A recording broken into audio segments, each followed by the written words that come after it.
এখানে আমার আল্লাহ পাক রব্বুল আলামিন বলেন, ইন্না নাহনু নাযালনা যিকরা ওয়া ইন্না লাহু লাহাফিজুন। আমার আল্লাহ বলেন, ইন্না নাহনু নাযালনা যিকরা ওয়া ইন্না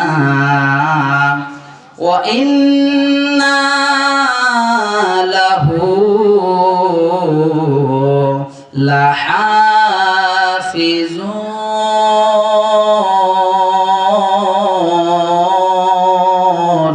আল্লাহু আকবার।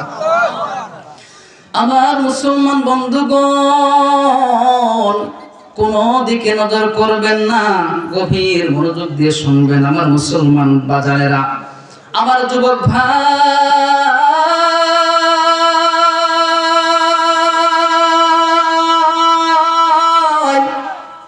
পর্দার আড়ালের মাগো, ও আম্মা জানেরা, ও আমার পর্দার আড়ালের বোনেরা, গভীর মনোযোগ দিয়ে শুনেন। মাগো, একজন আপনার গর্ভের সন্তান যদি হাফেজ হয়, আপনার একজন সন্তান যদি আলেমা হয়, একজন সন্তান যদি হাফেজ হয়, মাওলানা হয়, শাইখুল হাদিস হয়, কোরআনের শিক্ষায় শিক্ষিত হয়, মাগো আমার বন্ধুগণ, আমার সামনে উপবিষ্ট আছেন আমার বাবাজিরা, আপনার একজন সন্তান যদি হাফেজ হয়, একজন সন্তান যদি আলেম হয়, কেমন মর্যাদা আল্লাহ আপনাকে দেবে। আমার আল্লাহ বলেন, এই দুনিয়ার জমিনে আমি আল্লাহ এই কোরআনুল কারীমকে নাজিল করেছি এবং এই কোরআনুল কারীমের হেফাজতের দায়িত্ব আমি আল্লাহ কুদরতি ভাবে নিয়েছি। বলেন সুবহানাল্লাহ। এই মুসলমান বন্ধুগণ, বুঝে থাকলে বলেন, এই কোরআন নাজিল করেছে কে? এই কোরআন নাজিল করেছে আমার আল্লাহ। আর এই কোরআন হেফাজতের দায়িত্ব কে নিয়েছে বলেন? এই কোরআন হেফাজতের দায়িত্ব নিয়েছে না আমার আল্লাহ।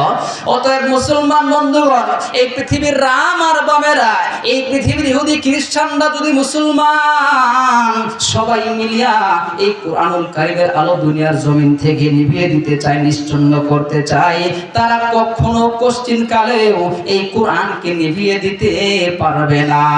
কেন পারবে না মুসলমান? এই দুনিয়ার জমিনে যত কোরআনুল কারীমের আছে, এই দুনিয়ার জমিনে যত কোরআনুল কারীম আছে, যত মুসলমান বন্ধুগণ ওই লাইব্রেরির মধ্যে যত কোরআন আছে, পৃথিবীর বিভিন্ন রাষ্ট্রের মধ্যে যত কোরআন আছে, এই কোরআনগুলো যদি একবারে একসাথে এই দুনিয়ার জমিন থেকে ভাই গো কেউ বা কাহারা যদি পুড়িয়ে দেয়, তবু এই দুনিয়ার জমিন থেকে আল্লাহ কোরআনকে নিশ্চিহ্ন করবেন না। এটা কিভাবে করবেন না? এই দুনিয়ার জমিনে হয়তো এই কাগজের ছাপানো কোরআনকে আপনি পুড়িয়ে দিতে পারবেন, নিশ্চিহ্ন করতে পারবেন, কিন্তু মুসলমান বাজার, অল্প কিছুক্ষণ আগে আপনাদের এই মাদ্রাসার, এই ওয়াজকরণী মাদ্রাসার কিছু সম্পদ আপনাদেরকে হুজুরেরা মেহনত করে উপহার দিল। এদের সিনার মধ্যে আল্লাহর কোরআন আছে। ওই কাগজের কোরআন আপনি হয়তো বা পুড়িয়ে ছারখার করতে পারবেন, এই দুনিয়ার জমিন থেকে কাগজের ছাপানো কোরআন আপনি হয়তো বা নিশ্চিহ্ন করতে পারবেন, কিন্তু একজন নয়, দুইজন নয়, আজকের শুধু এই কোরআনের পাখিদেরকে নয়, তামাম পৃথিবীর জমিনে আমার আল্লাহ পাক রব্বুল আলামিন লক্ষ লক্ষ কোটি কোটি মানুষের সিনার মধ্যে, যুবকদের সিনার মধ্যে আমার মুসলমান ভাই গো, আল্লাহ পাক রব্বুল আলামিন এই কোরআনুল কারীমকে সংরক্ষণ করেছেন। এই কোরআনুল কারীম কেমন আল্লাহ তাআলা সংরক্ষণ করেন? শুধু তাই নয় মুসলমান, আমার রাসূল বলেছেন, এই কোরআন যাদের সিনার মধ্যে হেফাজত করেছে, যাদের সিনার মধ্যে 30 পারা কোরআনুল কারীম আছে, যাদের সিনার মধ্যে আল্লাহর কোরআন আছে, শুধু আল্লাহ তাআলা কোরআনুল কারীমকেই হেফাজত করবে না, যাদের সিনার মধ্যে আল্লাহর কোরআন আছে তাদেরকেও আমার আল্লাহ হেফাজত করবেন। বলে সুবহানাল্লাহ। এ মুসলমান,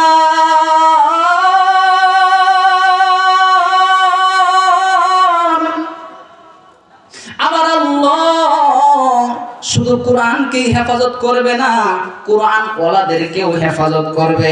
এ মুসলমান, আপনারা তো ইতিহাস জানেন, এখন থেকে 200 বছর আগে ওই কোরআন ওয়ালাদেরকে রাস্তায় রাস্তায় গাছের সাথে ঝুলানো হয়েছিল, কারণ তাদের চিন্তাধারা ছিল এই দুনিয়ার জমিন থেকে কোরআন ওয়ালাদেরকে নিশ্চিহ্ন করবে। কিন্তু রে বাজার, আজকের গবেষকরা গবেষণা করে করে দেখেছে এই পৃথিবীর জমিনে একটা মাত্রই কিতাব আছে, একটা মাত্রই গ্রন্থ আছে, একটা মাত্রই কোরআন, যেই কোরআনের হাফেজ সারা পৃথিবীর জমিনে এত বেশি আছে, এত বেশি আছে, এর চাইতে আর অন্য কোন গ্রন্থ, অন্য কোন চটি বইয়েরও হাফেজ দুনিয়ার জমিনে এত বেশি নাই। এ মুসলমান, এই দুনিয়ার জমিনে এখন থেকে বেশি আগে না, এখন থেকে 20, 30, 40 বছর আগে আপনি একটু যান, ওই ইতিহাস একটু আপনি ঘাটাঘাটি করেন। আমাদের সমাজে একজন হাফেজ ছিল না, আমাদের রাষ্ট্রে কম কম আলেম ছিল, হাফেজ কম ছিল। কিন্তু মুসলমান, আল্লাহর কি দয়া, আজকের জামানা আপনি দেখেন প্রায় প্রতিটা ঘরে ঘরে একজন হাফেজ আল্লাহ তৈরি করে দিয়েছে। এ মুসলমান, আপনি কয়জন হাফেজকে মারবেন, কয়টা কোরআন পুরায় দিবেন? আমার রাসূল বলেছেন, এই দুনিয়ায় যাদের সিনার মধ্যে আল্লাহর কোরআন আছে ওদের কত দাম, কত দাম। আল্লাহ রাসূল বলেন, যাদের সিনার মধ্যে কোরআন আছে ভাই গো, ওই মানুষটাকে আল্লাহ হেফাজত করবে যেমন করে আল্লাহ কোরআনকে হেফাজত করে। এ মুসলমান, বাস্তব একটা ওকে আমি আপনাদেরকে জানাই। আমার আল্লাহ বলেছেন, আমার রাসূল বলেছেন, যাদের সিনার মধ্যে কোরআন আছে তারা কখনো পানিতে ডুবে মরবে না, আবার আগুনে পুড়ে মরবে না। আমার মুসলমান,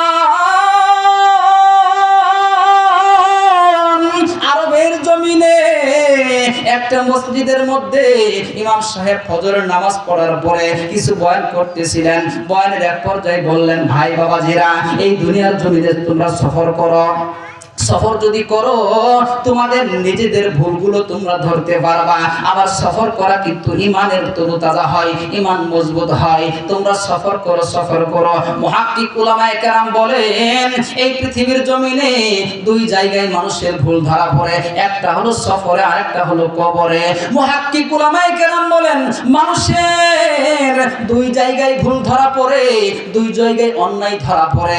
এক জায়গায় হলো সফরে, আরেক জায়গা হলো কবরে। তবে মুসলমান, কবরের জমিনে, কবরের ভিতরে যদি ভুল ধরা পড়ে ওইটার সংশোধন করার সুযোগ নাই, কিন্তু দুনিয়ার জমিনে সফরে যদি আপনার ভুল ধরা পড়ে ওইটা সংশোধন করার সুযোগ আমার আল্লাহ করেছেন।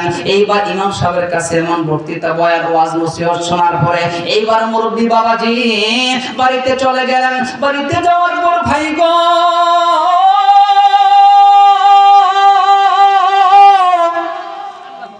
বিবি জানকে ডাক দিয়ে বলে, বিবি রে, মসজিদের ইমাম সাহেব তো সুন্দর কথা বলেছে, শুধু বাড়িতে বসে থাকলেই চলবে না, আমাদের সফর করা লাগবে, দেশ থেকে দেশ ঘোরা লাগবে। আল্লাহ তাআলা বিভিন্ন সৃষ্টি দেখলে মানুষের ঈমান তরতাজা হয়। আল্লাহ তাআলা একটা মাছিকেও খাওয়ায়, এটা নিয়ে আপনি গবেষণা করেন। আহারে, মাছির তো চোখও দেখা যায় না, মাছির তো চোখও দেখা যায় না, মুখও দেখা যায় না, অথচ এই মাছিকেও আমার আল্লাহ খাওয়ায়। ওমা মিন দাব্বাতিন ফিল আরদি ইল্লা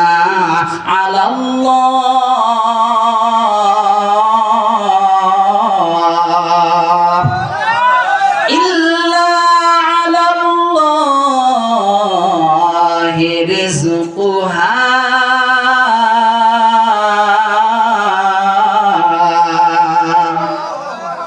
আমার মুসলমান ভাইরা, এই পৃথিবীর জমিনে বিচরণশীল যত প্রাণী আছে, শুধু মানুষ না, শুধু মানুষ না, আল্লাহ তাআলা যত সৃষ্টি দুনিয়ার জমিনে পাঠিয়েছেন, প্রত্যেকটা সৃষ্টির রিজিকের দায়িত্ব আমার আল্লাহ কুদরতি ভাবে নিয়েছেন। এইবার মুরব্বি বাবাজি বাড়িতে গিয়া বলতেছে, বেবিরে, শুধু ঘরে বসে থাকলেই চলবে না, ইমানকে মজবুত করার জন্য, ইমানের উপর মেহনত করার জন্য আল্লাহর সৃষ্টি দর্শন করা লাগবে। এইবার তাদের ঘরে একটা 14, 15, 20, সর্বোচ্চ 18 বছরের একটা ছেলে সন্তান ছিল, সে ছিল কোরআনের হাফেজ। এইবার বাবাজি তার সন্তানকে ডাক দিয়ে বলে, বাবা রে, আমাদের সফর করা লাগবে। এইবার তার ওই সন্তানটা ছিল কোরআনের হাফেজ। ভাই দৃষ্টি আকর্ষণ করছে, মনোযোগ দিয়ে শোনেন। তার ছেলেটার নাম ছিল কিতাবের মধ্যে, এ মুসলমান মুসলিম একজন উত্তম, একজন অনেক বড় একজন পর্যটক ছিলেন। কিতাবের মধ্যে ইতিহাসের মধ্যে তার নাম লেখে ইবনে বুতুতা। ইবনে বুতুতা রহমাতুল্লাহি আলাইহি পৃথিবীর বিভিন্ন প্রান্ত সফর করেছেন এবং ওনার ওই সফর করে যা তিনি উনি সচক্ষে দেখেছেন, আল্লাহ তাআলা যা ওনাকে দেখাইছেন, ওগুলা উনি কিতাব আকারে লিখে লিখে দিয়েছেন মানুষের ঈমান বৃদ্ধির জন্য, মানুষকে জানাবার জন্য। ইবনে বুতুতা রহমাতুল্লাহি আলাইহি তার কিতাবের মধ্যে লিখেছে, সে যখন মালদ্বীপ দেশ সফর করেছে, মালদ্বীপ দেশ বলেন কোন দেশ, মালদ্বীপের দেশ যখন ইবনে বুতুতা রহমাতুল্লাহি আলাইহি সফর করেছে, এমন সময় সে আশ্চর্যজনক একটা ঘটনা তার কিতাবে লিখেছে। বলে আরব দেশের মধ্যে একজন হাফেজ ছিল, তার বাবা বলল, বাবা যাও যাও যাও আমরা সফর করব। কিতাবের মধ্যে হাফেজ সাহেবের নাম হলো আবুল বারাকাত ইউসুফ বরবরি রহমাতুল্লাহি আলাইহি। আবুল বারাকাত ইউসুফ বরবরি রহমাতুল্লাহি আলাইহিকে তার বাবা ডাক দিয়ে বলে, বাবা যাও বাবা যাও, আমরা একটু সফর করব সফর করব। ভাই গো একটু দের কান লাগায়া শুনেন। এইবার হাফেজ আবুল বারাকাত ইউসুফ বরবরি রহমাতুল্লাহি আলাইহি তার বাবাকে ডাক দিয়ে বলে, বাবা গো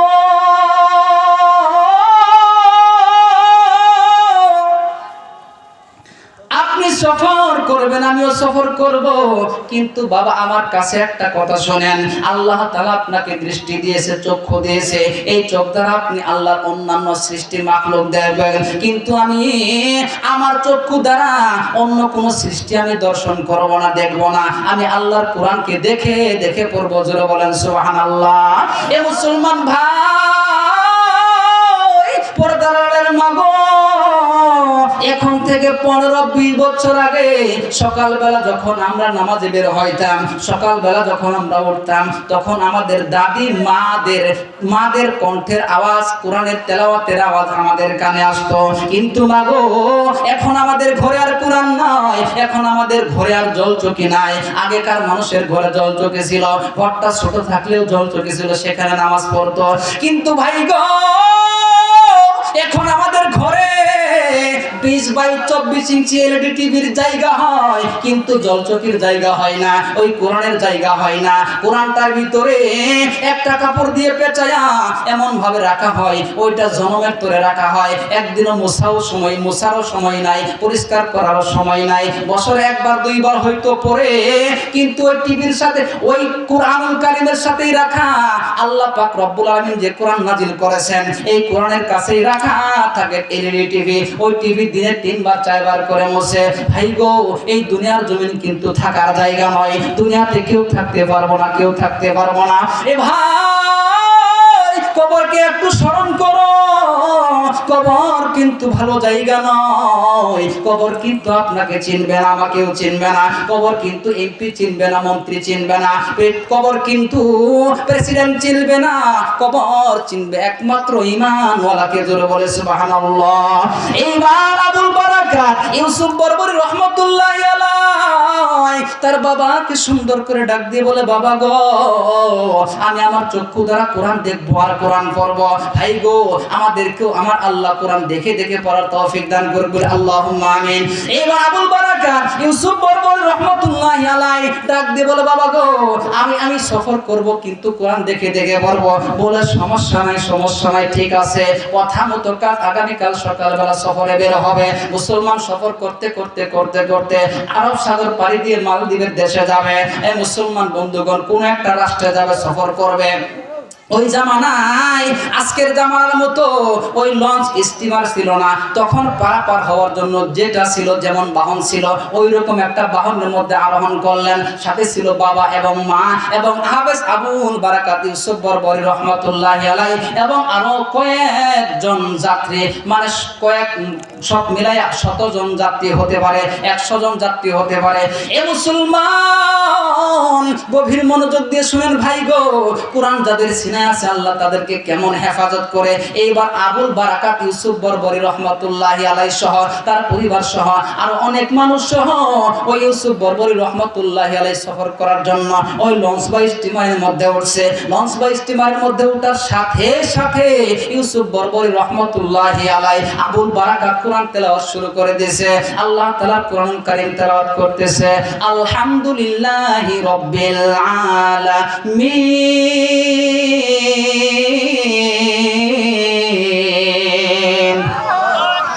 আমার ভাই গো, এইভাবে তেলাওয়াত করতে করতে সূরা ফাতিহা শেষ করেছে, সূরা বাকারা, সূরা আলে ইমরান, সূরা নিসা, এইভাবে পড়তে পড়তে পড়তে পড়তে আল্লাহ তাআলা কোরআনুল কারীমের মধ্যে 114 খানা সূরা নাযিল করেছেন। এই 114 খানা সূরার মধ্যে আমার আল্লাহ 15 নাম্বার একটা সূরা আছে, সূরার নাম সূরাতুল হিজর। সূরাতুল হিজরের 9 নম্বর আয়াত পর্যন্ত যখন ইউসুফ বরবরী রহমাতুল্লাহি আলাইহি আসলেন, একটা একটা করে হযরত ইউসুফ বরবরী রহমাতুল্লাহি আলাইহি হাবেশা কোরআন তেলাওয়াত করতেছে। করতে করতে করতে করতে এ মুসলমান বন্ধুগণ, হাফেজ এইবার তেলাওয়াত করতেছেন, ইন্না নাহনু নাযালনা যিকরা ওয়া ইন্না লাহু লাহাফিজুন। এ মুসলমান, আপনি আর আমি হয়তো বুঝি না, এজন্য এই আয়াতগুলো পড়ার পরও আমাদের মাথা টনক নড়ে না, কিন্তু হাফেজ তো ছিল আরবিয়ান লোক, তারা আরবি বুঝতো। এই আয়াত যখন পড়লেন, বারবার একই আয়াত পড়ে, এই আয়াতের অর্থ হচ্ছে আমার আল্লাহ কোরআনুল কারীম নাযিল করেছে এবং এই কোরআনুল কারীম আমার আল্লাহ নিজেই হেফাজত করবে, সুবহানাল্লাহ। এইবার হাফেজ আবুল বারাকাত ইউসুফ বরবরী রহমাতুল্লাহি আলাইহির জেহেনের মধ্যে আসলো, আল্লাহ বলেছে আল্লাহ কোরআন নাযিল করেছেন এবং এই কোরআন ওয়ালা সহ কোরআনকে আল্লাহ হেফাজত করবেন। এইবার হাফেজ সাহেব চিন্তা করলো, আহারে এই যে আরব সাগরের মধ্যে আমরা লঞ্চ স্টিমারের মাধ্যমে আসছি, এখানে তো আমরা গভীর সাগরের মাঝখানে আছি, এখন যদি এই সাগরের মধ্যে লঞ্চ বা স্টিমারটা ডুবে যায় তাহলে তো বাবাও মারা যাবে, আমার মাও মারা যাবে, আমার সাথে যারা যাত্রী আছে তারাও মারা যাবে। ওগো আল্লাহ, আমিও তো মারা যাব। তাহলে না আপনার রাসূল বলেছে হাফেজ সাহেব কখনো পানিতে ডুবে মরবে না, হাফেজ সাহেব কখনো আগুনে পুড়ে মরবে না। আল্লাহ, আমার সাথে সবাই তো মারা যাবে, আমিও তো মারা যাব, তাহলে কি আপনার রাসূলের কথা মিথ্যা হবে? বলে না না, আমার রাসূল 63 বছরের জিন্দেগিতে একটাও মিথ্যা তো বলেই নাই, মিথ্যা বলার অবকাশ রাসূলের বেলায় করা যাবে না।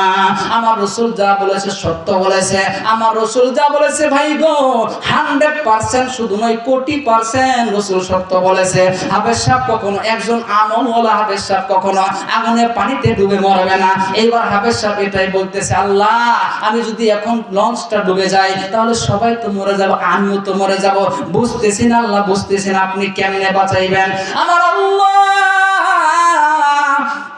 এইবার হাফেজ সাহেবকে বাস্তব জানাবার জন্য যে হাফেজ সাহেব শোনো শোনো শোনো, আমার রাসূল যেটা বলেছে 100% সত্যি, হাফেজ সাহেবকে আমি আল্লাহ হেফাজত করব, কোরআনকে আমি আল্লাহ হেফাজত করব।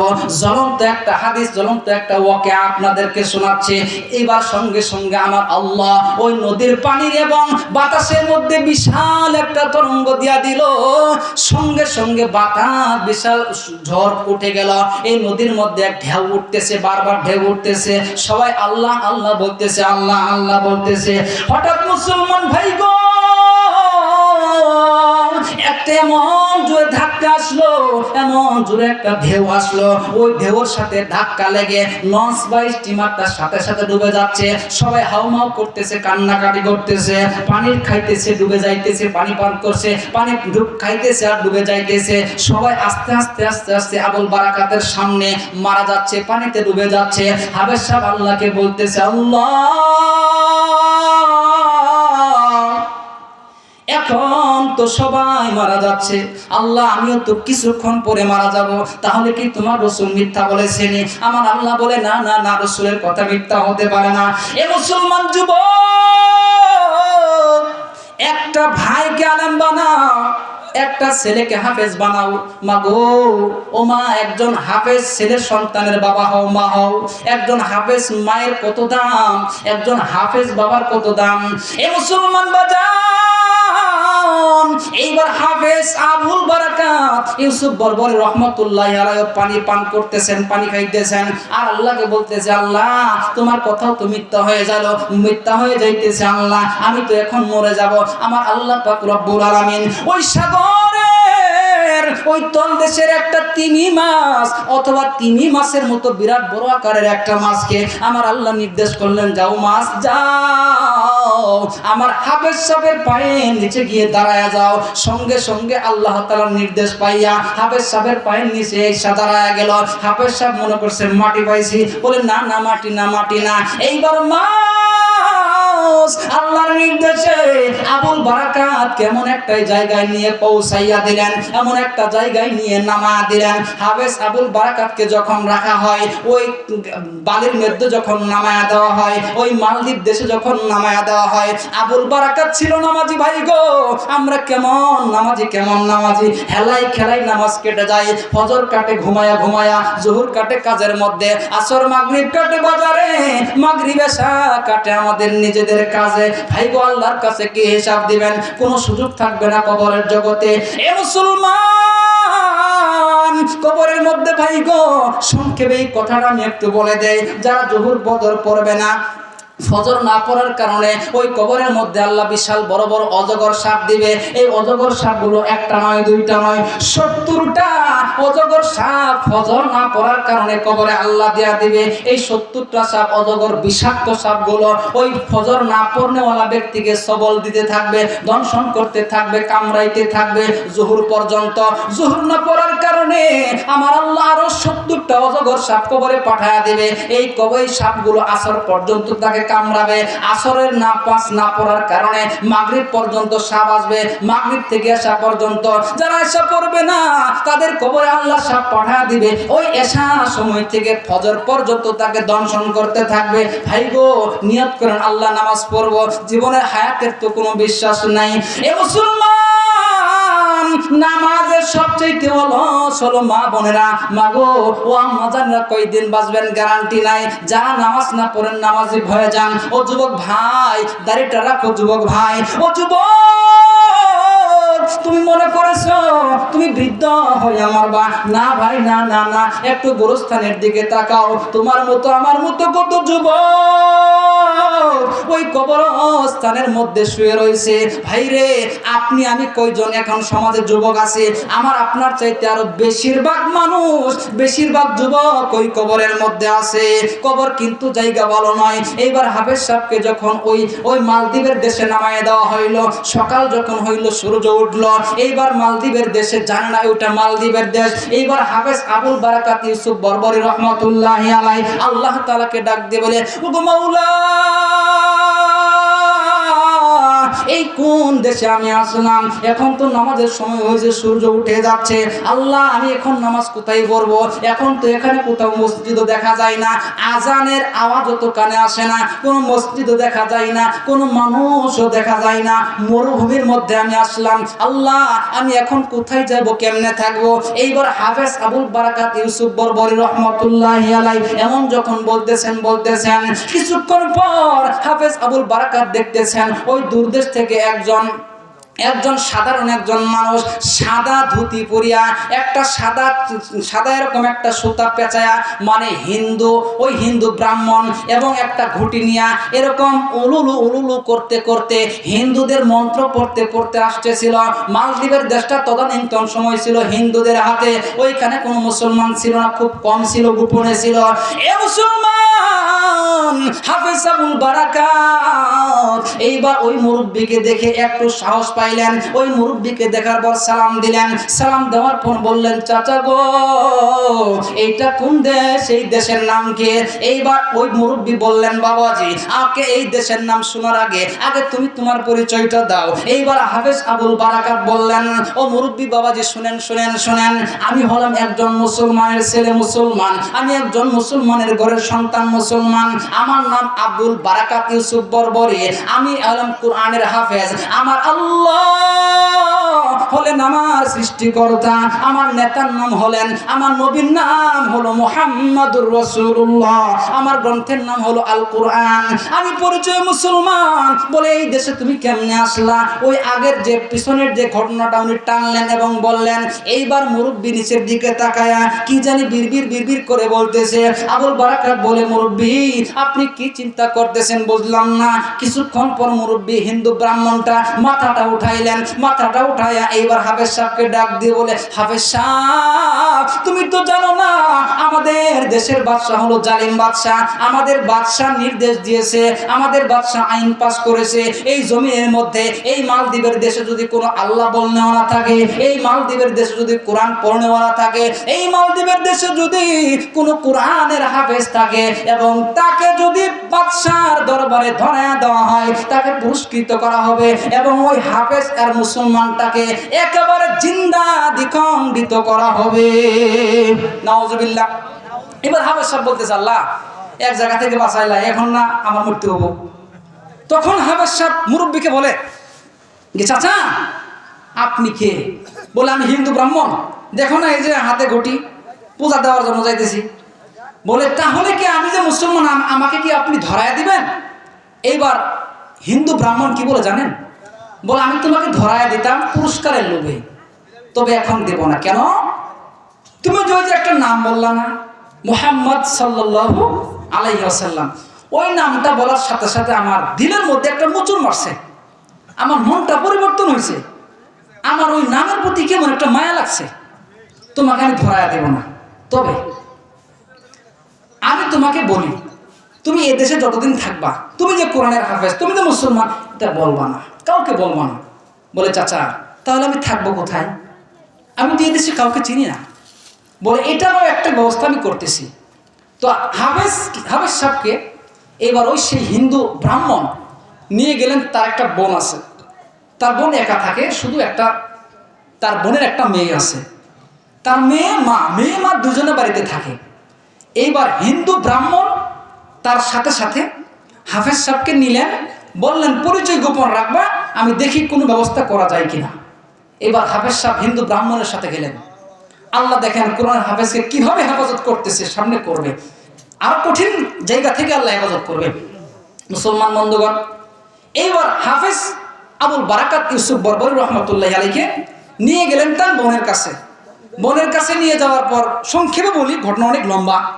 বোনের কাছে গিয়ে এক পর্যায়ে বললেন, বোন এই ছেলেটা অপরিচিত একটা ছেলে, তার মা বাবা দুইজনই মারা গেছে, পরিচয় গোপন রেখে বললেন তাকে একটু তোমার বাড়িতে থাকতে দাও।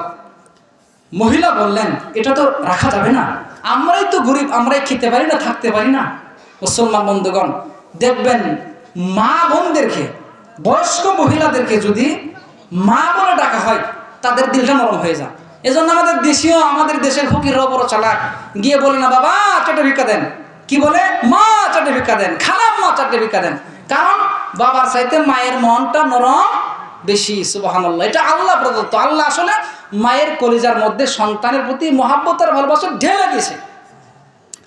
তো যখন বললেন রাখা যাবে না, আমার মুসলমান বন্ধুগণ, এমন সময় হাফেজ আবুল বারাকাত ইউসুফ বরবরী রহমতুল্লাহি আলাইহি সুন্দর করে বললেন, মাগো, ওগো মা,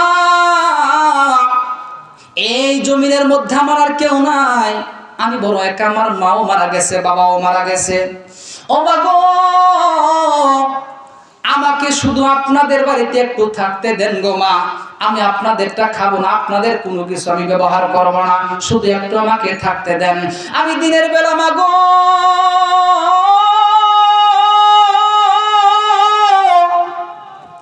পাহাড়ে গিয়ে, জঙ্গলে গিয়ে আমি কাঠ কাটবো, ওগুলো বাজারে বিক্রি করে আমি বাড়িতে টাকা পয়সা এনে, দিনার দিরহাম এনে আপনাদেরকেও খাবো, আমি নিজেও খাবো। এইবার কিছুক্ষণ চুপ থাকার পর আমার আল্লাহ ওই মহিলার দিলের মধ্যে হাফেজ সাহেবের প্রতি একটা মায়া দিয়ে দিলেন। বলে সুবহানাল্লাহ। এইবার বললেন, ঠিক আছে যুবক, তুমি আমাদের এখানে থাকবা, আমাদের এখানে এখানেই থাকবা, কিন্তু আমাদের দেওয়ার মতো কিছু নাই। বলে মা কিছুই দেওয়া লাগবে না। মুসলমান বন্ধুগণ, এইবার হাফেজ সাহেব সেখানে থাকতেছেন। এ মুসলমান, অনেকেই বলবেন হুজুর আমার তো ছেলে নাই, আমার তো মেয়েও নাই, কাকে আমি হাফেজ বানাবো? ওই সুযোগ তো নাই। ও মুসলমান বন্ধুগণ, ও পর্দার আড়ালের মা গো, আপনার গর্ভে যদি সন্তান নাও থাকে, ও যুবক বাবাজিরা, ও যুবক বন্ধুরা, ও বৃদ্ধ বাবাজিরা, আপনার যদি ছেলে মেয়ে নাও থাকে, ওই যে আপনার বাড়ির পাশে এতিমখানা মাদ্রাসা আছে, হাফেজি মাদ্রাসা আছে, ওই মাদ্রাসা থেকে একজন হাফেজ আপনি নেন, লজিন নেন, তাকে খাওয়ান। আমার মুসলমান বন্ধুগণ, আমার নবীজি কি বলেছেন মনোযোগ দিয়ে শোনেন। আমার রাসূল বলেছেন, হাসরের কঠিন ময়দানে, হাসরের কঠিন ময়দানে আমার আল্লাহ যখন বিচার করিয়া জাহান্নামীদেরকে জাহান্নামে পাঠায়া দিবে, জান্নাতীদেরকে জান্নাতের মধ্যে পাঠায়া দিবে, এমন সময় যারা কোরআনের হাফেজ থাকবে তাদেরকে আমার আল্লাহ জান্নাতের মধ্যে পাঠাবেন। এমন সময় কোরআনের হাফেজ বলবে, ওগো মাওলাই কারীম, আমরা একা হাফেজ সাহেব, আমরা একা আল্লাহ আপনার তৈরি জান্নাতের মধ্যে যাব না। বলে কেন যাইবা না মুসলমান? এটা কিন্তু রাসূলের হাদিস বলতেছি। একজন কোরআনের হাফেজ হাসরের ময়দানে শুধু সাধারণ পাবলিককে নয়, জাহান্নামীদের মধ্যে থেকে যাদের উপরে আল্লাহ জাহান্নামকে ওয়াজিব করে দিয়েছেন, জাহান্নামের সার্টিফিকেট দিয়ে দিয়েছেন, অমুক অমুক অমুক অমুক জাহান্নামে চলে যাও, ওই রকম 10 জন মানুষকে একজন কোরআনের হাফেজ সুপারিশ করে করে জান্নাতে নেবেন। এর মধ্যে মুসলমান বন্ধুগণ, কোরআনের হাফেজ সাহেব তার মাকে বলবে, মা আল্লাহকে বলবে, আল্লাহ দুনিয়ার জমিনে আমি হাফেজ হয়েছি আমার একার মেহনতে না, আমাকে হাফেজ বানাবার পিছনে যাদের মেহনত আছে 1 নাম্বার আমার মা। ওগো আল্লাহ, আমার মাকে ছাড়া আমি জান্নাতে যাব না। এবার আল্লাহ বলবে, তোমার মা তো পাপ করেছে, তাকে জাহান্নামের সার্টিফিকেট দিয়ে দিয়েছি, তাকে তো জান্নাতে দেওয়া যাবে না। এইবার কোরআনের হাফেজ বলবে, আল্লাহ আমার মাকে যদি আপনি জান্নাতে না দেন আমিও জান্নাতে যাব না, আমার বাবাকে যদি জান্নাতে না দেন আমিও জান্নাতে যাব না। ওগো মালিক, আর দুনিয়ার জমিনে আমার উস্তাদ যারা ফজরের নামাজের আগে ঠান্ডা পানির মধ্যে ওযু বানায় আমাদেরকে পড়াইতো, আমার উস্তাদকে ছাড়া জান্নাতে যাব না। ওগো আল্লাহ, বাবা গরিব ছিল, মা গরিব ছিল, আমাদেরকে ভালোভাবে খাওয়াইতে পারে নাই, ওই বোর্ডিং এর খরচ দিতে পারে নাই, ওই মাদ্রাসার কিছু মানুষ আমাদেরকে লজিন রাখতো। আল্লাহ, আমার লজিন মাস্টার ওই যে হেলাল কাকা, ওই যে আব্দুর রহমান ভাই, আব্দুল্লাহ ভাই, তারা আমাদেরকে খাওয়াইতো। তাদের বাড়ি 3 বছর 5 বছর থেকে থেকে আমি এরকম আপনার কোরআন হেফজ করেছি। আল্লাহ, ওই লোকদেরকে ছাড়া আমি আজকে জান্নাতে যাব না।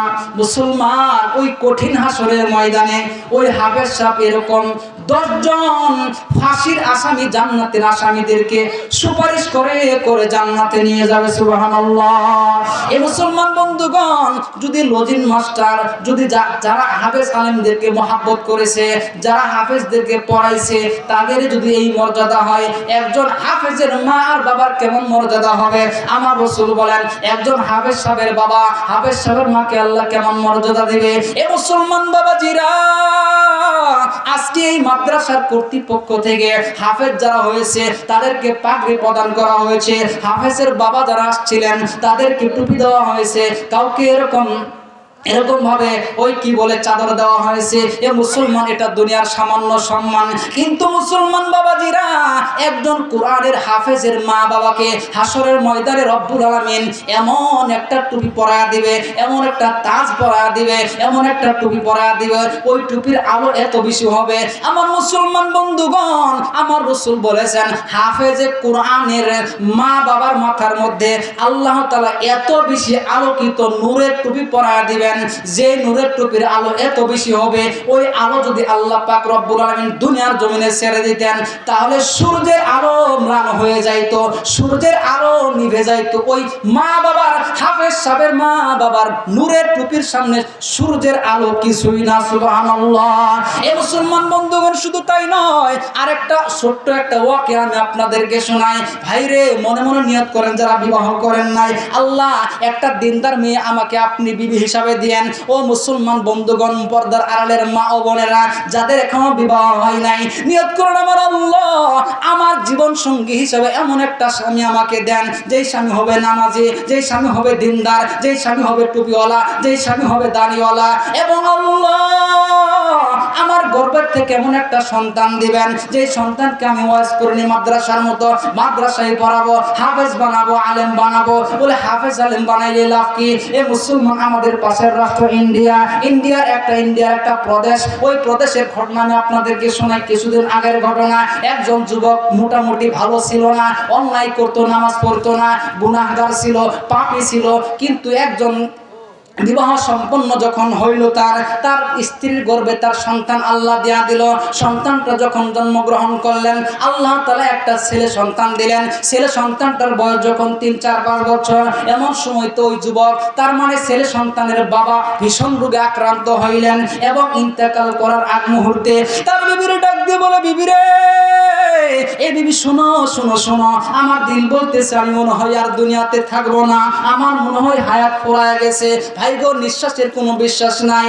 এই বাংলার জমিনে শুধু নয়, সারা পৃথিবীর খবর একটু নেন। এ মুসলমান, ইন্টারনেটে সার্চ দেন, আপনি একটু এরকম ঘাটাঘাটি করেন, যারা আন্তর্জাতিক মিডিয়া নিয়ে কাজ করে তাদেরকে বলেন। এ মুসলমান বন্ধুগণ, ওই মসজিদের খতিব সাহেব বয়ান করতে করতে করতে করতে ওই মেম্বারের মধ্যে ইন্তেকাল করেছে। এ মুসলমান, বাংলাদেশেও তো ইতিহাস আছে, বক্তৃতা দিতে দিতে, বক্তা বয়ান করতে করতে স্টেজে ইন্তেকাল করেছে, এমন নজির আছে। এ মুসলমান বাবাজিরা, আপনারা যে আমরা যে এই এখানে সুস্থ আসছি, বাড়িতে যেতে পারবো কোনো গ্যারান্টি ওয়ারেন্টি নাই। ভাই গো, অনেকে অনেক গুনাহ কিন্তু করেছেন, গুনার কথা কেউ না জানলেও আমার আল্লাহ জানে। অনেকেই মায়ের কলিজায় আঘাত দিয়েছেন, অনেকেই বাবার কলিজায় আঘাত দিয়েছেন। এবার কথা প্রসঙ্গে একটু বলেই দেই, এই পৃথিবীর জমিনে আপনি বিবিকেও খুশি করতে পারবেন না। আপনি 5,000 টাকার শাড়ি দিলে বিবির ডিমান্ড থাকবে 10,000 টাকা। আপনার সন্তানকেও আপনি সন্তুষ্ট করতে পারবেন না, কারণ সন্তানকে ঈদের মার্কেট করার জন্য যদি 20,000 দেন, সন্তানের ডিমান্ড থাকবে 25,000। আপনার মেয়েটাকে যদি আপনি ঈদের মার্কেট করার জন্য 10,000 দেন, আপনার মেয়ে সন্তান টার্গেট করবে 15,000। তার মানে পৃথিবীর জমিনে আপনি কাউকে সন্তুষ্ট করতে পারবেন না। শুধুমাত্র এই পৃথিবীর জমিনে যদি কাউকে সন্তুষ্ট করা যায়, উনি হলেন ওই জনম দুঃখিনী মা আর বাবা। এ মুসলমান বন্ধুগণ, মাকে খুশি করার জন্য কোটি টাকার প্রয়োজন হয় না, বাবাকে খুশি করার জন্য এই দুনিয়ার জমিনের বাড়ি গাড়ির প্রয়োজন হয় না। এ মুসলমান, যাদের মা বাবার কলিজায় আঘাত দিয়েছেন, মা কলিজায় এত নরম সন্তানের জন্য, আজকে বাড়িতে যাবেন, মাকে ডাক দিয়ে বলবেন, মা গো, ও মা, একটু দরজাটা খুলেন। আমার আল্লাহর কসম করে আমি বলতে পারি, এটা আমার বিশ্বাস, আমার বাস্তব এরকম অভিজ্ঞতা থেকে আমি আপনাদেরকে বলি। এ মুসলমান, আপনি বাড়িতে যাবেন, আপনার বিবিও ঘুমায়, আপনার সন্তানরাও ঘুমায়, কিন্তু একটা ডাক দিবেন, ভাই গো, আপনার মা দরজাটা খুলবে। আপনার বয়স 70 বছর, এখনো আপনার মা আপনাকে খুকা করে ডাক দিবে, কারণ ভাই গো, মা বাবার সামনে, মা বাবার কাছে সন্তান কখনো বৃদ্ধ হয় না। আপনি মাকে ডেকে উঠাইবেন, উঠানোর পরে মার কাছে আপনি বলবেন, মা গো, আমি তো আপনাকে অন্যায় করেছি, ও মা, আপনাকে অনেক কষ্ট দিয়েছি, ও মা, আপনার ঋণ তো আমি পরিশোধ করতে পারবো না, বাবা, আপনার ঋণ তো পরিশোধ করতে পারবো না, গত 10 বছর আপনার খোঁজ খবর নেই নাই। মার পা দুইটা জড়ায় ধরবেন, মাকে একটু বুকের মধ্যে আমজায় নেবেন, মাকে বলবেন, মা গো, আপনি যদি নারাজ হন, আজকের হুজুররা বয়ান করেছে, আপনি যদি নারাজ হন, বাবা, আপনি যদি আমি সন্তানের উপর অসন্তুষ্ট থাকেন, আর আমি আপনারা অসন্তুষ্ট থাকার পরে যদি আমি মক্কা মদিনার ইমাম সাহেব হই, আমি যদি হাজী গাজী হই, আমি যদি শাইখুল হাদিসও হই, তবু আমি আল্লাহর তৈরি জান্নাতে যেতে পারবো না। কারণ যাদের প্রতি মা বাবা নারাজ, তাদের প্রতি আমার আল্লাহও নারাজ। যাদের প্রতি মা বাবা নারাজ, তাদের প্রতি আমার আল্লাহও নারাজ, তাদের প্রতি আমার রাসূলও নারাজ। এজন্য মুসলমান, মাকে জড়ায় ধরেন, মা গো, ও মা, আপনি দেন না, ক্ষমা করে দেন, কারণ আপনি যদি ক্ষমা করে না দেন না, আমার আল্লাহ আমাকে ক্ষমা করবে না। আল্লাহর কসম করে বলি, মাকে মা বলে ডাকতে দেরি হবে, মার কাছে ক্ষমা চাইতে দেরি হবে, মা আপনাকে 10 বছরের অপরাধ ক্ষমা করতে দেরি করবে না। এইবার মুসলমান বন্ধুগণ, আমরা তো মায়ের পেছনে ছুটি না, আমরা শুধু পীরের বাড়িতে যাই। এমনও মানুষ আছে রে ভাই, মা বাবার খবর লয় না, পীরের বাড়িতে গরু নিয়ে যায়, পীরের বাড়িতে টাকা পয়সা নিয়ে যায়, উপঢৌকন নিয়ে যায়। ভাই কথা তো অনেক মনে পড়ে যাচ্ছে, বলবো কোনটা? এ মুসলমান বন্ধুগণ, আমার রাসূল বলেছেন জিহাদ করার চাইতে মা বাবার সেবা করা বড় জিহাদ। আপনার ঘরে যদি মা আছে তো আপনার জান্নাত আছে, আপনার বাবা আছে তো জান্নাত আছে। এ মুসলমান বন্ধুগণ, এইবার সেই ইন্ডিয়ার যুবক ইন্তেকাল করলেন। ইন্তেকালের আগে তার বিবিকে ডাক দিয়ে বললেন, বিবি রে, আমার সন্তানটাকে তুমি কোরআনের হাফেজ বানাবা, আমার মনে হয় আমি বেশি দিন বাঁচবো না। এইবার যুবক ইন্তেকাল করলেন। এ মুসলমান বন্ধুগণ, আস্তে আস্তে হাঁটি হাঁটি পা পা করে ওই যুবকের এতিম সন্তানটা 7-8 বছর রূপান্তরিত হইল। 7-8 বছরে যখন পৌঁছাইলেন, তার বিবি তার স্বামীর ওসিয়ত অনুযায়ী মাদ্রাসায় ভর্তি করে দিলেন। 1 দিন 2 দিন 3 দিন 4 দিন যখন ক্লাস করলেন, 4 দিন পরে ওই বাচ্চাটার বাড়ির দিকে আসে না। তার মা তাকে নেওয়ার জন্য গেলেন। তার মা যখন তাকে নেওয়ার জন্য গেলেন, তার মা ডাক দিয়ে বলে, বাবা কেন তুমি আজকে বাড়িতে যাও না? এইবার ওই 8 বছরের সন্তানটা চোখের পানি ফেলায়, মা গো, ও মা, আমার সাথে অনেক বাচ্চাদেরকে তাদের বাবা এসে কপালে চুমা দেয়, গালে চুমা দিয়ে আব্বু আম্মু খোকা খোকা বলে ডেকে ডেকে বাড়িতে নিয়ে যায়। মা গো, সবাই তো যার যার সন্তানকে নিয়ে গেল, আমাকে নেওয়ার জন্য তো আমার বাবা আসে না। মা, আমার বাবা কেন আসে না? 8 বছরের সন্তান তো বুঝে না তার বাবা দুনিয়াতে নাই। হাও মাও করে ডাক দিয়ে বলে, বাবা তোমার বাবা তো দুনিয়াতে নাই, বলে কোথায় আছে? বলে চলো তোমাকে তোমার বাবার কাছে নিয়ে যাই।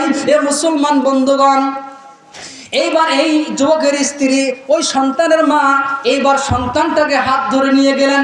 ওই বৃদ্ধা, ওই বিধবা নারীর চোখ দিয়ে টপ টপ করে পানি পড়ে, সন্তানও কাঁদে, মাও কাঁদে। এইবার সন্তানকে হাত দিয়ে ধরে নিয়ে ওই গুরুস্থানের কাছে নিয়ে গেলেন।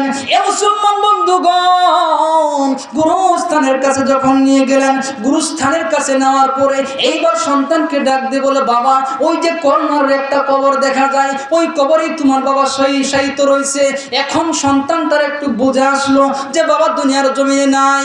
এইবার সন্তানকে তার মা শিখায় দেয়, বাবা যাও যাও যাও, তোমার বাবার কবরের সামনে দাঁড়ায়া তুমি যেই জিনিসগুলো কোরআন থেকে শিখেছ, কায়দা পড়ে বড় উস্তাদের কাছে শিখেছ, ভাই গো, এই দুনিয়ার জমিনের পড়া, এই দুনিয়ার জমিনে আপনি সন্তানকে যাই বানান, ওই সন্তান খেদমত শিখবে, মা বাবার কোরআন ছাড়া পাবে না।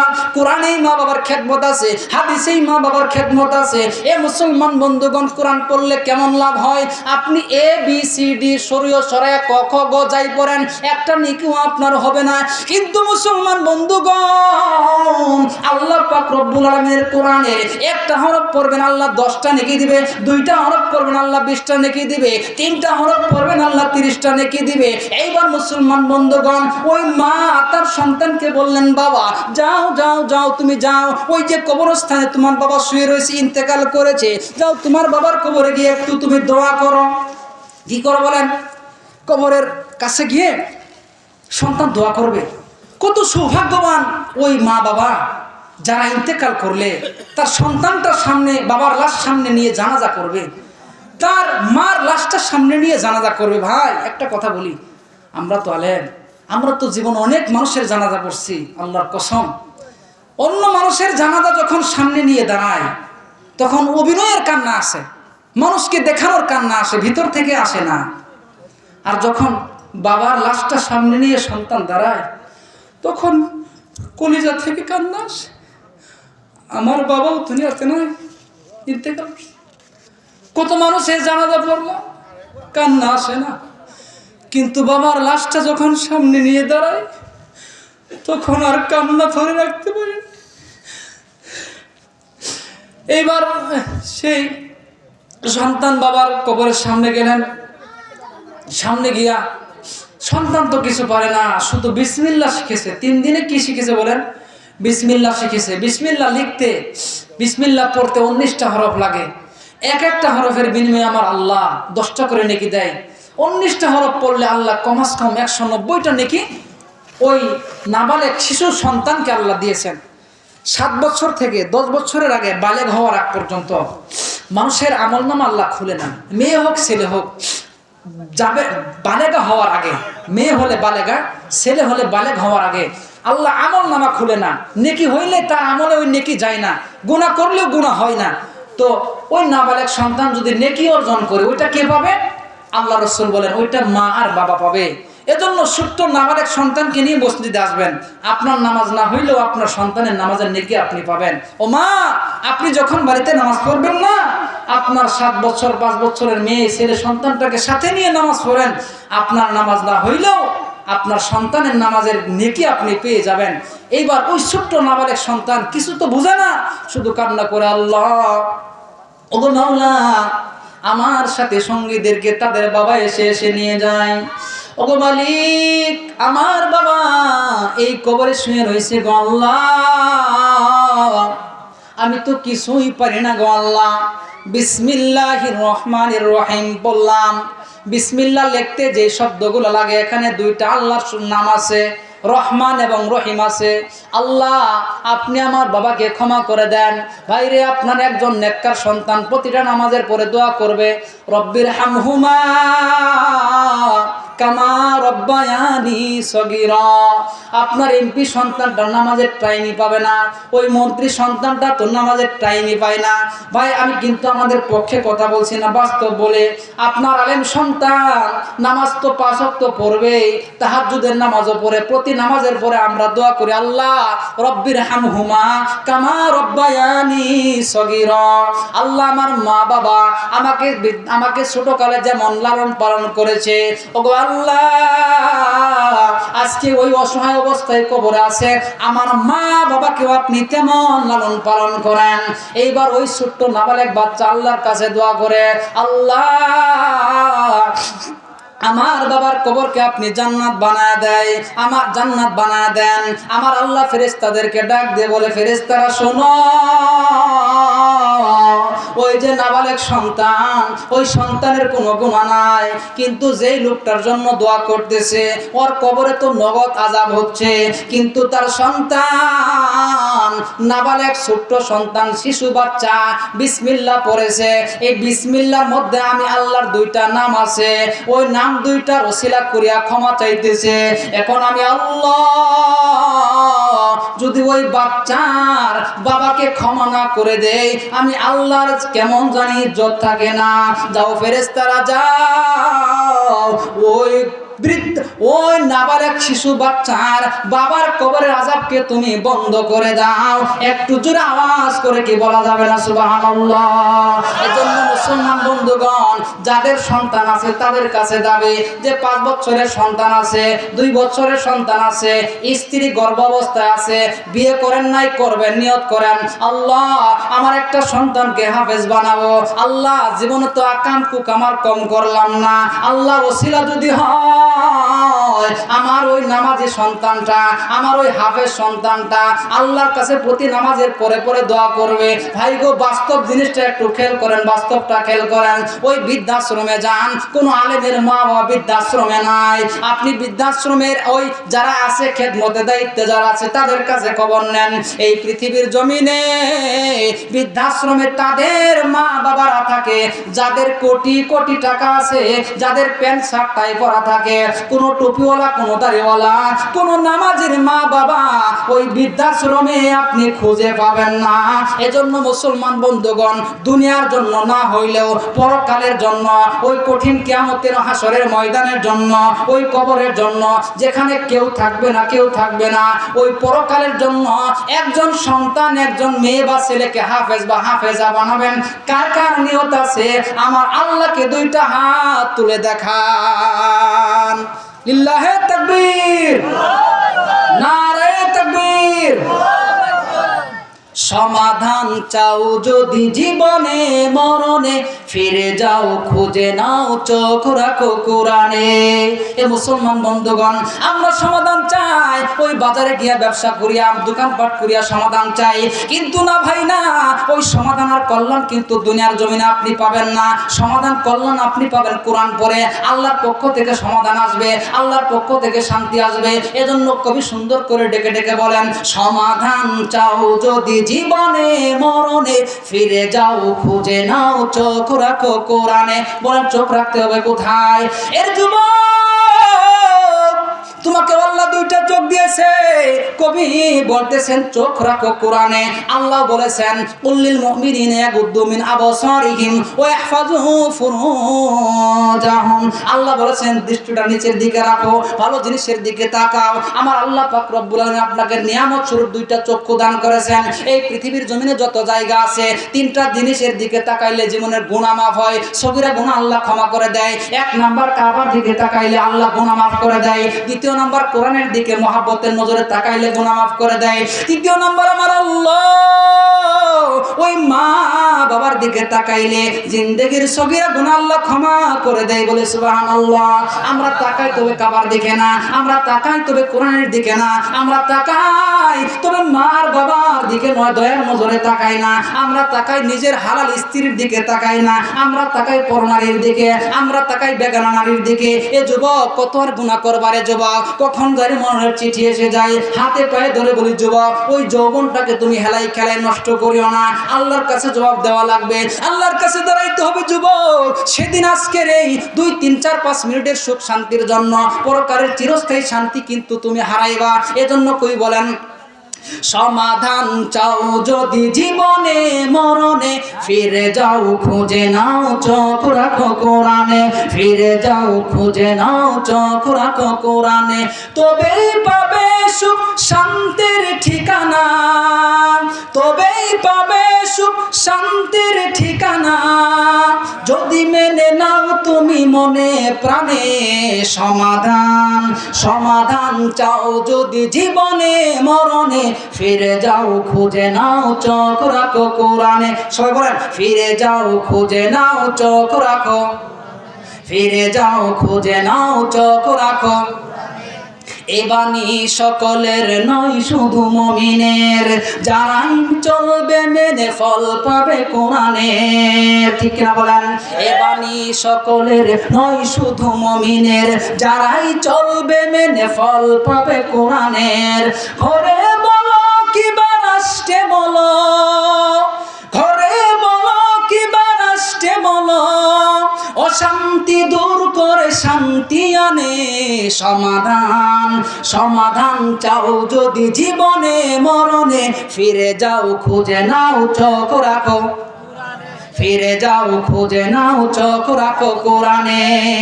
এ তো চির অম্লান চির মুক্তির ডাক, এ যে মহাবাণী খুদারি কালামে পাক। এই দুনিয়ার সেই দুনিয়া, এই দুনিয়ার সেই দুনিয়া, মুক্তি পাবে তুমি দু জাহানে। সমাধান, সমাধান চাও যদি জীবনে মরণে, ফিরে যাও খুঁজে নাও চোখ রাখো, ফিরে যাও খুঁজে নাও চোখ রাখো কোরআনে। মারহাবা মারহাবা। আমার মুসলমান বন্ধুগণ আর লম্বা করব না, এর যুবক আর লম্বা করব না।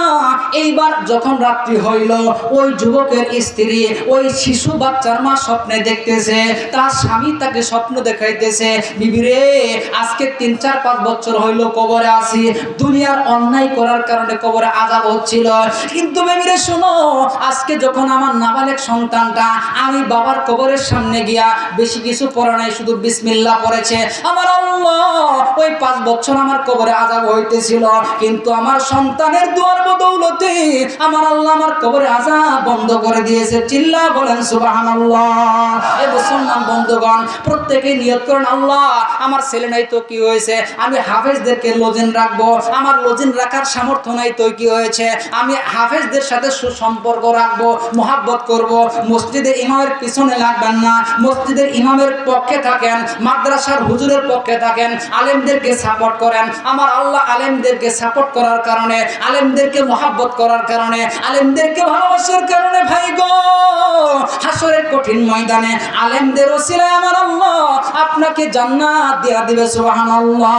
এই মুসলমান বন্ধুগণ মনে আছে কিনা জানি না, হাফেজ আবুল বারাকাত ইউসুফ বরবরী রাহমাতুল্লাহি আলাইহি এইবার ওই বাড়িতে থাকলেন, বললেন মাগো আমি আপনাকে মা রাখবো, আমি যা রোজগার করব ওইগুলো আপনি আপনাদেরকে খাওয়াবো, আমি নিজেও খাবো। এই মুসলমান ঘটনা লম্বা, সংক্ষেপ করে দিলাম। 1 দিন 2 দিন দিন 3 দিন 4 দিন 1 মাস 2 মাস 3 মাস করে করে যখন হাফেজ আবুল বারাকাত ইউসুফ বরবর রাহমাতুল্লাহি আলাইহি ওই মালদ্বীপের দেশে ওই এতিম অসহায়দের বাড়িতে থাকলেন 6 মাস। বলেন কয় মাস? কয় মাস? আরো জোরে, জোর হলো না, জোরসে বলো, আরো জোরে। এ মুসলমান ভাই গো, কয় মাস থাকলেন? বলেন 6 মাস। 6 মাস পরে একটা হৃদয় বিতারক কাণ্ড ঘটে গেল, ঘটনা ঘটে গেল।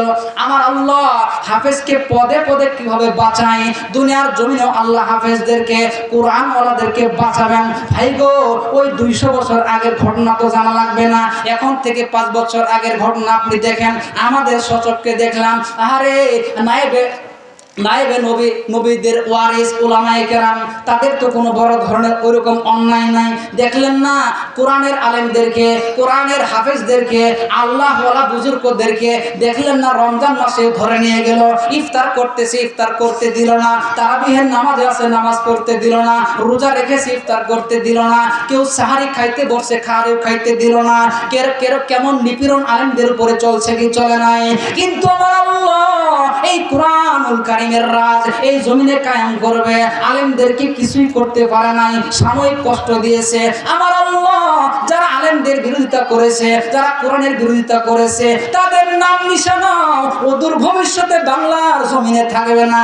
বুঝলে বুঝেন, না বুঝলে কিছু করার নাই। এ মুসলমান বন্ধুগণ, এবার হাফেজ আবুল বারাকাত ইউসুফ বরবরী রহমতুল্লাহি আলাইহি 6 মাস যখন হয়ে গেল, 6 মাস যেরকম চললেন, 6 মাস পরের দিন ওইরকমই চললেন। সন্ধ্যাবেলা যখন লেগে গেল, হাফেজ আবুল বারাকাত কাটলেন, বাজারে বিক্রি করলেন, যতটুকু সম্ভব কেনাকাটা করে বাড়িতে আসলেন। বাড়ির এরিয়াতে আসার আগে বাড়ি থেকে কান্নার রুল ছুটেছে, বাড়ি থেকে কান্নার আওয়াজ আসতেছে। মাও কান্দে, ওই বোনটাও কান্দে, মাও কান্দে, বোনটাও কান্দে। বুঝলাম না কেন কান্নার আওয়াজ আসে। হাঁটি হাঁটি পা করে হাফেজ সাহেব বাড়িতে গেলেন। বাড়ির দরজা যখন খুললেন, খুলে এইবার মাকে বলতেছেন, মা গো কেন আপনি কান্না করেন? ও বোন কেন তুমি কান্না করো? বুঝলাম না। একবার বলে কোনো আওয়াজ আসে না, 2 বার বলে কোনো আওয়াজ আসে না, 3 বার বলে কোনো আওয়াজ আসে না, 4র্থবারের মাথায় মা গো একটু গভীর মনোযোগ দিয়ে শুনেন না। ও মা, আপনি চাইলে কিন্তু আপনার একজন সন্তানকে হাফেজ বানাতেই পারেন, চেষ্টা তো করতে পারেন। ও মা, আপনার স্বামী যদি স্কুলে দিতে চায়, আপনি বলবেন স্কুলে তো পড়াবো, ডাক্তার বানাবো, প্রফেসর বানাবো, ইঞ্জিনিয়ার বানাবো। তবে স্বামী গো, আগে এমন লেখাপড়া করাবো, আগে এমন বিদ্যানি এমন শিক্ষায় শিক্ষিত করব, যে শিক্ষায় শিক্ষিত হলে আমি মা ইন্তেকাল করার পরে আমার বাবা আমার লাশটা সামনে নিয়ে দাঁড়াবে। বাবা, আপনি আপনার স্ত্রীকে বোঝান, বিবি রে, আমার সন্তানকে আমি এমন শিক্ষায় শিক্ষিত বানাবো, যে শিক্ষা দিলে আমি মারা গেলে আমার কবরকে সামনে, আমার লাশকে সামনে নিয়ে আমার সন্তান জানাজায় দাঁড়ায়া যাবে। ভাই গো, কত এমপি মন্ত্রী দেখলাম সামনে দাঁড়াইছে, কিছুই বুঝে না। সামনে দাঁড়াইছে, হাত সমানে উঠা, হাত নামা, বুঝে না। ঈদের নামাজ পড়ে হাত উঠাইতেছে, ঈদের নামাজের মতো। ওই জানাজার নামাজে যখন দাঁড়ায়, তখন অনেক শিক্ষিত নামের মূর্খ তারা বাবার লাশকে সামনে নিয়ে ওই ঈদের নামাজের মতো বারবার হাত উঠায় আর নামায়। এমন সন্তান যদি রেখে যান, যেই সন্তান 5 ওয়াক্ত নামাজ পড়ে, ওই সন্তান নামাজের পরে দোয়া করবে। ভাই গো, ও মুসলমান আম্মা জানেরা, একটু গভীর মনোযোগ দিয়ে শোনেন। হাফেজ আবুল বারাকাত বারবার বলার পরে ওই মা চোখ দিয়ে পানি পড়তেছে, কান্না বিজড়িত কণ্ঠে ডাক দিয়ে বলে, ও হাফেজ সাহেব শুনো। হাফেজ তো ওর পরিচয় আগে জানতো না, বলতো, যুবক শোনো শোনো শোনো, তোমাকে বলে তো লাভ নাই, তুমি যখন শুনতে চাচ্ছ তো বলে। আমাদের দেশের একটা নিয়ম আছে, আমাদের দেশের জালিম বাদশা আমাদের উপরে জুলুম করে। বলে কেমনে জুলুম করে? বলে এই দেশের বাদশা একটা আইন পাস করেছে, এই দেশের পার্লামেন্টে একটা আইন সিদ্ধান্ত নিয়েছে, প্রতি 1 বছর পর পর এই দেশ থেকে একটা সুন্দরী অবিবাহিতা রূপসী, ওই সুন্দরী অবিবাহিতা নারীকে নববধূর সাজে সাজানো হয়। ওই নববধূর সাজে সাজাইয়া ওই বাচ্চার নির্দিষ্ট একটা পার্সোনাল একটা রুম আছে, পার্সোনাল একটা ঘর আছে। ওই ঘরের মধ্যে ওই নববধূকে, যেই মেয়েটা সুন্দরী, দেখতে ভালো, দেখতে সুন্দর, এখনো বিবাহ হয় নাই, ওই রকম একটা মেয়েকে সুন্দর নববধূর সাজে সাজাইয়া ওই বাচ্চার ওই পার্সোনাল রুমের মধ্যে রাখা হয়। আর রাত্রি 12টার সময় এই দেশের মধ্য থেকে একজন দানব আসে। ওই দানব আসিয়া ওই সুন্দরী নববধূর ওই মেয়েটার রক্ত পান করিয়া চলে যায়। হাফেজ সাহেব বলতেছেন, মা এটা কেন করে? এটা করলে লাভ কি? হাফেজ সাহেবকে এবার বলতেছে, শোনো বাবা, এটা করার দ্বারা আমাদের দেশের বাদশার বিশ্বাস হইল, এরকম যদি প্রত্যেক বছর করে আর দানব এসে যদি ওই কন্যা মেয়েটার যদি রক্ত পান করে যায়, তাহলে নাকি আমাদের দেশে শান্তি আসবে, রহমত আসবে। জোরে বলেন নাউজুবিল্লাহ। হাফেজ তো মুসলমান ছিলেন, হাফেজ সাহেব ছিলেন, তার বোঝার বাকি রইল না, পরিচয়টা গোপন রাখলেন। বললেন, না মা না, এই শক্তি তো কোনো দানবের কাছে নাই, শান্তি দেওয়ার মালিক তো উপরওয়ালা আল্লাহ। বললেন না, কারণ আল্লাহ বললে টের পাবে এটা মুসলমান, এজন্য গোপন রেখে বললেন উপরওয়ালা। বলেন কোনওয়ালা? উপরওয়ালা। এজন্য আমাদের দেশে হিন্দু ভাইরা যখন ভিক্ষা করতে যায় বলে, ভাই গো কিছু দেন। বলে কেন দেব? বলে উপরওয়ালার জন্য দেন। এরকম বলে না, ভগবানের জন্য দেন বললে তো দিবেন না, এজন্য বলে ভাই গো উপরওয়ালার জন্য দেন। এইবার যুবক বললেন, মা এর একটা সমাধান আমি দিব, আগে বলেন আপনি কেন কাঁদেন? বাদশা এটা করে করুক, তা আপনার সমস্যা কি? অন্যদের মেয়ে নিলে নিয়ে। বলে বাবা সমস্যা তো ওই জায়গায়, অন্য বছর ন্যায় কান্দি না, এবছর আমার একটা মাত্র মেয়েকে বাদশার নজরে পড়ছে, আগামীকাল বিকালবেলা আসবে বাদশার লোকেরা, সাজায়া দিবে মেয়েটাকে, আমার সাজায়া সকাল রাত্রিবেলায় নিয়ে যাবে, বিকালে সাজায়া সন্ধ্যায় নিয়ে যাবে, ওই পার্সোনাল রুমে রাখবে, দানব এসে রক্তপান করে চলে যাবে, এজন্য তো কাঁদি। বলে মা সমস্যা নাই। বলে সুবহানাল্লাহ। বলে মারহাবা। আরে মেয়ের জীবন যাবে আর তুমি বলো সমস্যা নাই, বুঝলাম না। বলে মা এটা যদি আমার উপরে ছেড়ে দেন তাহলে সমস্যা নাই। বলে কিভাবে? বলে আমি তো দেখতে যুবক, চেহারা সুন্দর, আমাকে যদি সুন্দর করে সাজায় দেন দেখতে মেয়েদের মতোই লাগবে। কি বলেন? 18-20 বছরের যুবক সুন্দর ছেলেদেরকে যদি একটু ভালো করে সাজানো হয় তাহলে মেয়েদের মতো লাগে না? লাগে কি না বলেন? লাগে। বলে আমাকে সাজায় দিবেন, এরপরে আমাকে বাদশার দরবারে নিয়ে যাবে, এরপরে যা হবে আমি ওটা দেখব। হাফেজ এটা গোপন রাখলেন যে আমি হাফেজ, আমি মুসলমান, আমি হাফেজের একটা পর আছে না, যে আল্লাহ আমাকে সাগর থেকে বাঁচাইছে, ওই আল্লাহ আমাকে দানবের হাত থেকে বাঁচাবে না? বাঁচাবে, এটা তার বিশ্বাস। এইবার ওই তার মা বললেন, এটা কেমন করে সম্ভব? বরং এখন আমার মেয়ের জীবন যাবে, তোমাকে সাজায়া দিলে বাদশা যদি কোনোভাবে জানতে পারে, আগে তো যাইতো শুধু মেয়ের জীবন, এখন তোমারটাও যাবে, আমারটাও যাবে, মেয়েটাও যাবে, তো যাইলে একটাই যান, তিনটা যাওয়ার দরকার নাই। নাসুর বান্দা হাফেজ সাহেব তো জানে তার পাওয়ার আছে। বললেন মা আপনি আমাকে একটু দেন না সাজায়, একটু দেন না সাজায় আমাকে। পরে নাসুর বান্দা ছাড়ে না, মা তাকে নববধূর সাথে সাজায়া দিলেন। পরের দিন বিকালবেলা দুপুর টাইমে বাদশার পক্ষ থেকে একটা দল আছে, ওই বছর পর পর যারা সাজায় তারা আসছে সাজানোর জন্য।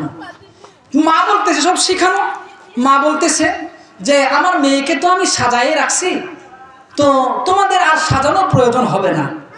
আসলে হেদায়েতের মালিক আল্লাহ, বাঁচানোর মালিক আল্লাহ, সারা পৃথিবী আপনার বিপক্ষে। অস্ত্রধারী মানুষ, অস্ত্রধারী শাসক, অস্ত্রধারী প্রশাসন, আপনার মাথায় গান, পিস্তল, বন্দুক, অস্ত্র ধরে আছে, তারা আপনাকে মারতে চাচ্ছে, তারা আপনার একটা পশম ক্ষতি করতে পারবে না, একটু চুল পরিমাণ ক্ষতি করতে পারবে না যদি আমার আল্লাহ আপনাকে ক্ষতি সাধন না করে। আর সারা পৃথিবী আপনাকে বাঁচাতে চাবে, আমার আল্লাহ যদি আপনাকে ধ্বংস কামনা করে সারা পৃথিবী আপনাকে বাঁচাতে পারবে না। বলেন হায়াতের মালিক কে? রিজিকের মালিক কে? ইজ্জত দেওয়ার মালিক কে? ইজ্জত কেড়ে নেওয়ার মালিক কে? ভাই আপনি যতই বলেন আগামী 40 সাল পর্যন্ত চেয়ার টিকবে আমার, আসলে কতদিন টিকবে এটা জানে কে? আমার আল্লাহ। আরে 40 সেকেন্ডের যেখানে ভরসা নাই, আপনি আগামী 40 সাল পর্যন্ত গ্যারান্টি দিয়ে দিলেন আছে? আরে ভাই এইটার, এই যে আমি যে কথা বলতেছি না, এটারও একটা গ্যারান্টি আছে। কি ভাই আছে না? যে 6 মাসের মধ্যে নষ্ট হইলে এটা ফেরত দেব, অথবা ওয়ারেন্টি দিবে। নষ্ট হইলে মোবাইলটা কিনছি 2 বছর গ্যারান্টি, 5 বছর ওয়ারেন্টি, 2 বছর নষ্ট হলে এটা ফেরত দেব নতুন আর একটা। যদি 3 বছরের মাথায় নষ্ট হয় তাহলে ওয়ারেন্টি, এটা মেরামত করে দেব। আরে এই মোবাইলটার গ্যারান্টি ওয়ারেন্টি আছে, আমাদের উপরের সামিয়ানার গ্যারান্টি ওয়ারেন্টি আছে, একটা বাল্ব এটার গ্যারান্টি ওয়ারেন্টি আছে। আপনি আমি মানুষ, আমাদের হায়াতের গ্যারান্টি তো নাই, ওয়ারেন্টিও নাই। ওয়ারেন্টি তো নাই, আজরাইল আলাইহিস সালাতু ওয়াস সালাম মালাকুল মউত আসবে তো 1 সেকেন্ড আগে আপনাকে এলান তো দিবেই না, মিস কল, ডাইরেক্ট কল কিছুই দিবে না। তো আপনি কিভাবে বলেন আগামী এতদিন আপনি থাকবেন চেয়ারে? আল্লাহ তাআলা আমাদের সকলকে সহি বুঝদান করে বলে আল্লাহ আমিন। তো এবার হাফেজ সাহেবকে সাজায় দিল, বললেন তোমরা আসছো তো নিয়ে যাও, মেয়েকে সাজায় দিছি, যেহেতু তোমরা নিয়েই যাবা, রাখাই যাবে না, আমার মেয়েকে আমি সাজায় দিলাম। এইবার আল্লাহ কি কুদরত, ওই হাফেজ সাহেবকে তারা উঠাবে, শরীরে ধরবে। ভাই মহিলা আর পুরুষের একটু হলেও তো ব্যবধান আছে, শরীরে যখন টাচ করে বুঝতে পারবে না, ধরার জন্য তাকে স্পর্শ করার জন্য গাড়িতে উঠাবে, এজন্য একদল আসছে, 3-4 জন আসছে তাকে নিবে। তো হাফেজ সাহেব একটু কণ্ঠ সুন্দর করে বলতেছে যে ভাই আমাকে ধরা লাগবে না, আমি নিজেই তোমাদের গাড়িতে উঠবো বলে সুবহানাল্লাহ। তো হাফেজ সাহেব নিজেই হেঁটে হেঁটে উঠলেন, গাড়ি চালাচ্ছে। এখন বাদশার লোকেরা একজন আরেকজনকে বলে কি ব্যাপার বুঝলাম না, অন্যান্য বছর সাজায় দিতে চাই না, জোর করে সাজানো লাগে, গাড়িতে উঠতে চাই না, কত কান্নাকাটি। দেখেন না আমাদের মা বোনেরা যখন নতুন বিয়ে হয়, আরে আসতেই চাই না জামাই বাড়িতে, না স্বামী বাড়িতে আসতে চায়, কান্নাকাটি করে না। আর নিশ্চিত জানে আজকে যাবে মানে রাত 12টায় তার ইন্তেকাল হবে, জানার পরেও এই মেয়েটা কত সুন্দরভাবে উঠলো। একজন আরেকজনকে বলে আরে এটা ভদ্র মেয়ে মনে হবে, বলে ভদ্র। আরেকজন বলে ভদ্র, এটা কি আবার যে ভদ্র জীবন যাবে জানা সত্ত্বেও উঠতেছে, বলে কথা বলিস না, উঠছে তো গাড়ি চালায়। তো বাদশার দরবারে নিয়ে যাবে, বাদশার দরবারের কাছে গেলেন। এখন বাদশাহ তাকে সার্চ করবেন, চেক করবেন যে মেয়েটা আসলে ঠিক আছে কিনা। প্রতি বছর এটা করে, কিছু মেয়ে আপনার চেক করার জন্য বাদশাহ আলাদাভাবে রাখছে। বাদশার চেয়ারে বিবি সাহেব বসা, বাম চেয়ারে বিবি বসা, এক চেয়ারে বাদশাহ নিজে বসা। এইবার দরজা দিয়ে বাদশার লোকেরা, প্রশাসনের লোকেরা ওই হাফেজ সাহেবকে নিয়ে আসতেছে মেয়ে মনে করে, বলতেছেন যেখানে যাওয়া লাগবে আমি যাব, স্পর্শ করার প্রয়োজন হবে না। তো বাদশার সামনে দিয়া, ওই বাদশার স্ত্রী রানীর সামনে দিয়া ওই নববধূ হেঁটে যাচ্ছে।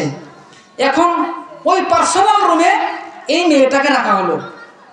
এখন বাদশাহ তার আলাদা যে একটা বাহিনী আছে, মেয়েদেরকে 4 জন মেয়ে রাখছে চেক করার জন্য, ওদেরকে ডাকলেন, তোমরা যাও ওই নববধূটাকে চেক করো ঠিক আছে কিনা।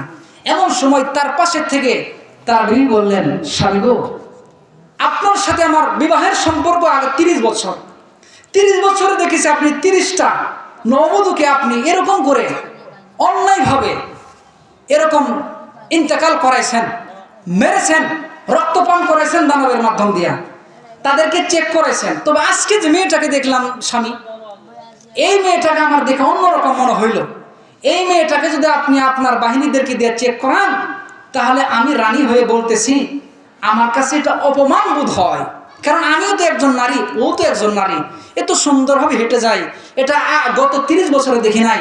এত সুন্দরভাবে কথা বলে গত 30 বছরে দেখি নাই। দেখেন নাই স্বামী, অন্যান্য বছর যখন ওই নববধূকে সাজানো হয়, আমাদের এখানে আনা হয়, আসতে চাই না, গাড়ি থেকে নামতে চাই না, রুমে যাইতে চাই না। আজকে না কত সুন্দর করে গেল। স্বামী গো, আমার একটা কথা মানেন, দেখবেন সমাজে মানুষ যত ধনী হবে, যত পয়সাওয়ালা হবে, তত এতিম হবে বউয়ের কাছে।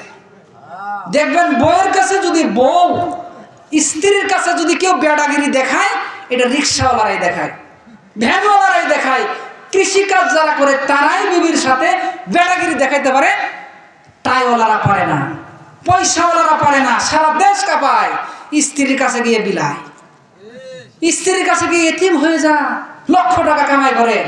স্ত্রী বসা, মাও বসা, মিষ্টি টুকরাটা মায়ের সামনে দিয়ে এনে বিবির কাছে দেয়। এমন নিমক হারাম সন্তান আর কেউ হতে পারে না।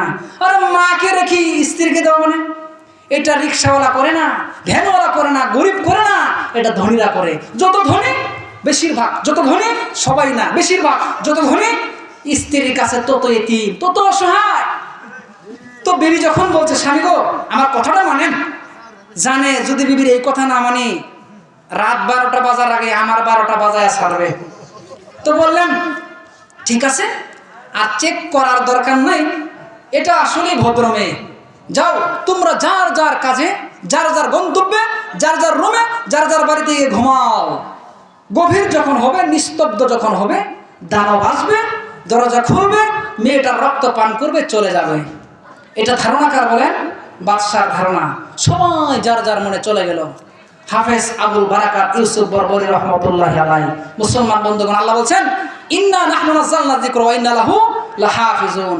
আল্লাহ কোরআনকে পৃথিবীতে অবিচল রাখবে, কোরআনকে পৃথিবীতে অটল রাখবে, মুছে দিতে পারবে না।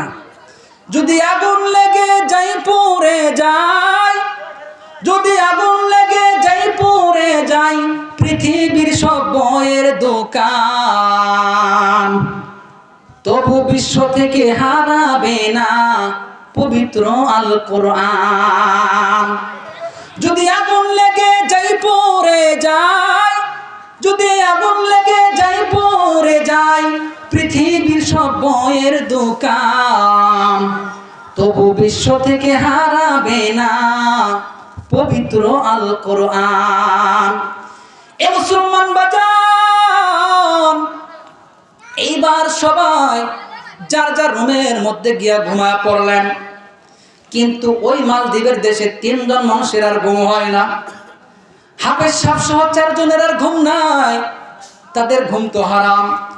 এ মুসলমান বাজান, এর যুবক শোনো, তুমি কার পিছনে দৌড়াও? ওই সাদা চামড়ার বউর পিছনে তুমি দৌড়াও, মাকে ভইলা গেলা।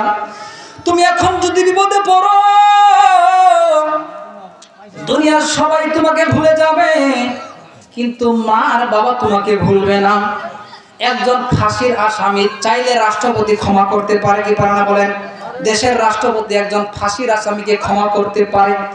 যদি এমন হয়, এ তো হবে না, আমি বুঝাবার জন্য বলি, যদি এমন হয় জজ এরকম বলে, এই যে আব্দুর রহমান আগামীকাল সকাল 10টায় ফাঁসি হবে, তবে তোমাকে বাঁচায় দেওয়া যাবে যদি তোমার ফাঁসির দড়িটা পৃথিবীর কোনো মানুষ তোমার পরিবর্তে গলায় নিতে রাজি হয়। এখন ওই যুবক আব্দুর রহমানের পক্ষ থেকে 5 জন লোক যাবে তার বউয়ের কাছে, ওয়াইফের কাছে, বিবির কাছে, গিয়ে বলবে, আব্দুর রহমানের বিবি শোনো, তোমার স্বামীর আগামীকাল 10টায় ফাঁসি হবে, তবে তোমার স্বামীকে বাঁচানোর একটা উপায় আছে। ওই ফাঁসির রশিটা যদি কেউ নেয়, তাহলে বলো তুমি কি তোমার স্বামীর পরিবর্তে ফাঁসির রশিটা নিবে নি? আপনারাই বলেন, নিবে? নিবে না? নিবে না। বরং বিবি বলবে, এই যাও, হবে না, স্বামী আমার বয়স হয়েছে, বৃদ্ধ হয়েছে, ওটা মরেই যাক। এখন যদি সন্তানের কাছে যাওয়া হয়, সন্তান বলবে, এটা কি কর? আমি কেবল যুবক, বিয়ে এখনো করে নেই, বাবা তো বিয়ে করছে, সন্তান আছে, যাক গা ওটা মরে। সন্তান বলবে, না না, এটা উল্টা পাল্টা কি করে, এটা কি হয় না, হয় না। বিবিও বলবে, না না না, বা আপনার